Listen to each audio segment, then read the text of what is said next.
Hello everyone. तो रंगदारी song आ रहा है खेसारी लाल यादव जी की आवाज़ में अखिलेश कश्यप का लिखा हुआ। जी हाँ, अखिलेश कश्यप जी का लिखा हुआ ये गाना है और रंगदारी सॉन्ग है और उनके ही चैनल से आने वाला है, जिस चैनल का नाम है अन्नपूर्णा फिल्म्स। अन्नपूर्णा फिल्म से ये आने वाला है और बहुत दिन से अन्नपूर्णा फिल्म से कोई गाना अभी आया नहीं है खेसारी लाल यादव जी का, जो कि 1 महीना हो चुका है, 1 महीने करीब। तो आज पोस्ट भी किए थे, जो कि आपको स्क्रीन पर दिखाई दे रहा है, जो कि लिखे हुए थे अखिलेश कश्यप जी कि आ रहा है हिट मशीन का रंगदारी सॉन्ग। जी हाँ, वो पोस्ट किया था अखिलेश कश्यप जी और लिखे रहे थे कि आ रहा है हिट मशीन का रंगदारी सॉन्ग। तो बहुत ही जल्द, यानी कल आपको पोस्टर भी देखने को मिल सकता है ये रंगदारी सॉन्ग का। तो आप लोग तैयार रहिएगा कल। और आज अभी शाम को ही पोस्ट किए थे अखिलेश कश्यप जी। तो बहुत ही बेहतरीन और तगड़ा गाना बना। अभी पवन सिंह जी का बबुआन वाला कुछ रंगदारी सॉन्ग आया था, शायद अहिरान पे आ जाए। तो आप लोग तैयार रहिएगा, यही कुछ अलग ही आएगा। तो रंगदारी सॉन्ग होगा जो कि टिकटॉक और इंस्टाग्राम पे तहलका मचा देगा रंगदारी सॉन्ग।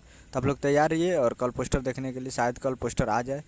तो टीजर भी आ सकता है और वीडियो भी कल परसों तक आ जाएगा। तो ये वीडियो अच्छा लगा तो चैनल को सब्सक्राइब करके बेल आइकन बजा सकते हैं। मिलते हैं अगले वीडियो में, तब तक के लिए जय हिंद, जय भोजपुरी।